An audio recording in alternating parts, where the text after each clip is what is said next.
Hello, everybody, and welcome to Infamous Interviews on Infamous Horrors. Today, I am joined by Cory Choy, who has directed this new mystery thriller called Esme, My Love. So, Cory, how did this movie all come about? The story behind this movie, there's really two kernels, two different things that are the main backbone of the film. The first is somebody told me this incredible encounter they had, and when they described it to me, it sounded absolutely horrific, and I was very scared. But they told me, no, this was actually one of the most beautiful things that ever happened to me in my life. I saw an angel.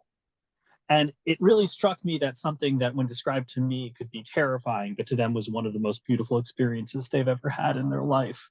So that was one seed for the film. The second part is a little bit broader. Where we shot the film is in Hague, New York. It's on the border of New York and Vermont. And we actually shot on a family farm, the DeLarme family farm.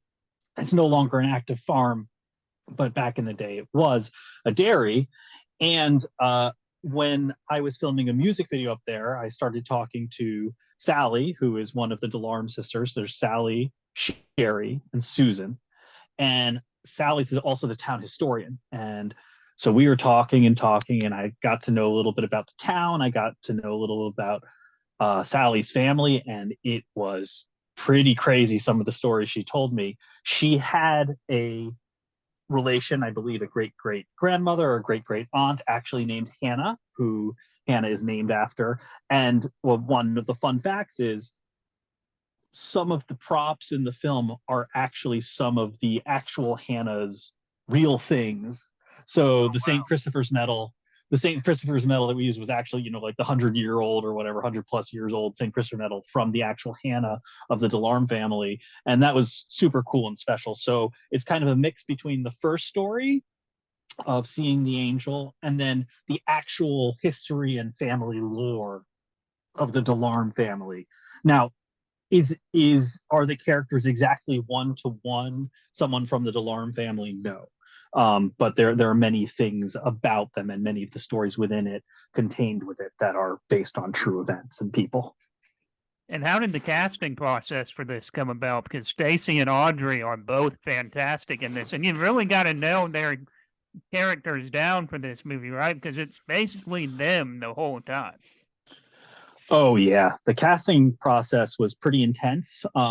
We did a few rounds of casting, um, but once Audrey and Stacy worked together, it became apparent we really didn't.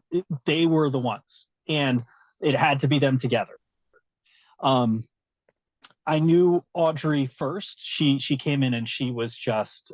I mean, she really is for a director. I mean, she was only 9 years old at the time. Right, yeah. Maybe she was 8 when she auditioned. I can't remember, but I mean, maybe she was 9, maybe she was 8, and then she turned 9 when we filmed. She was just absolutely phenomenal.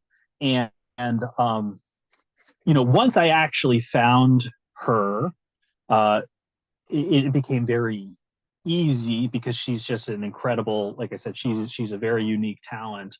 And Stacy, I had seen. It's funny. I actually had seen her. She did some work with one of my colleagues on a short called "The Sound of Your Voice." I wasn't sure whether or not Stacy would be Hannah, on the offset. But once she came in and auditioned, it was just okay. These two have to be together. Right, and how was it like working with the cinematographer on this? Because what he captured on what you guys captured as a team was just phenomenal.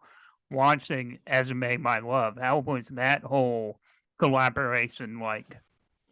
Oh well, first I should just let you know Fletcher is actually a woman. Her. She's the cinematographer, and even though it's not common to hear a woman named Fletcher, that is her name.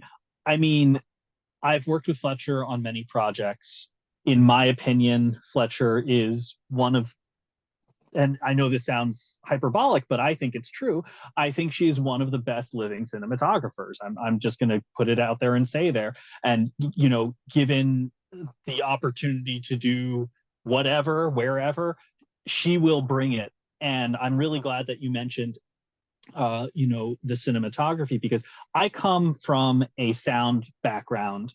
Um, I for the last, you know, 15 years or so, I've been a sound re-recording mixer and designer and supervising sound editor for other people's films. So a lot of people know me in the professional world for my sound work. I wanted to do something that was just visually claustrophobic and Yeah. beautiful and terrible in the real biblical sense of the word terrible, if that makes sense. Something that would really make you feel viscerally, some of the things that you just can't say out loud sometimes.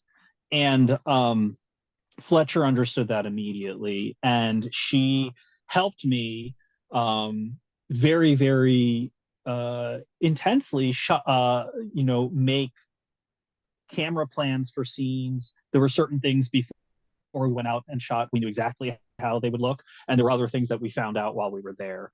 Um, there's different kinds of ways people visualize things. There's different kinds of people who visualize things differently. I'm actually somebody who doesn't have a visual memory. So if I close my eyes and you were to say, think of a peach, I can't see a peach. Right. I don't see anything. I don't see anything. I know what a peach is. I know that it's a round thing and it's kind of fuzzy and it's like orange, but I can't see it. And so my way of visualizing things is very different than someone who can. And so I believe that Fletcher, I think she actually has a very detailed visual imagination. And so collaborating with her was really, really satisfying. Um, I should also mention our secondary, our B unit cinematographer, Bob Jones, who did a lot of the up close kind of anything without the characters in it, or most of the things without the characters in it. Bob was up on. So insects, open shots. He collaborated very closely with Fletcher, but he also just brought something really special. And something about Bob is, you know, it was a low budget film. We kind of just set him loose in the woods and we're like, Bob, spray this down like a documentary about the woods, please. And he's like, well, do I get a tripod? And I was like, oh no, Fletcher needs to use the tripod. I'm sorry. Take this sandbag. And he's like, okay, I got it. I'll figure it out. So he and AR, who were the B unit, they really accomplished a lot with very little equipment. It was pretty incredible. And talking about your experience working as like a sound designer or re-recording artist, the score in As a May My Love was absolutely phenomenal as well. It acted like its own character. So how was that collaboration like, or did you create the score for this film as well? Well, it was its own character. I'm glad that you mentioned that. It was a collaboration. There's two main composers, Charlotte Little Hales and Stephanie Griffin. But um, Charlotte has played a very important part in pretty much my entire life since I was a kid. When I was in high school, I wanted to be a musician, and Charlotte was somebody who played music with me. And so her voice has been in my head, and it's really haunted me my entire life. And she is now a musician professionally. I'm not, obviously, but when I needed to bring true heartbreak and empathy and love into the film, and you really only have 5 minutes in the beginning to fall in love with Hannah, and I knew that Charlotte's voice was going to be what we needed to convey something that words never could. So I knew Charlotte was going to be kind of this love and heartbreak element. Stephanie is someone I brought in who is she leads the Momenta Quartet, which is just an absolutely amazing string quartet in New York City. And she was there to kind of bring in the tension and bring in the discord. And something that's really interesting is I knew what the ending song was going to be before we filmed. I knew it was going to be that song. It was written by a middle school friend of mine named Jake, and he it was the first song that Charlotte and I ever recorded together. And I knew that I wanted that for the end of the movie. It fit. And that was the song we were going to use. Now, this isn't the actual recording. We re recorded the song, but I knew it was going to be that song in Charlotte's voice. Then I went to Stephanie, who was kind of composing. Charlotte was starting at one end of the film, and Stephanie was starting at another end of the film. And then we kind of like composed that like towards each other, if that makes sense. Yeah. And I said, look, this song is going to be a part of the story, right? The movie opens with that song, it closes with that song. It's something, it's the lullaby that was sung to Esme, and every single piece of music is related melodically to that song. So from the big magical realism revelations that you see where there's like a really high pitched viola, that's actually an inversion of the melody.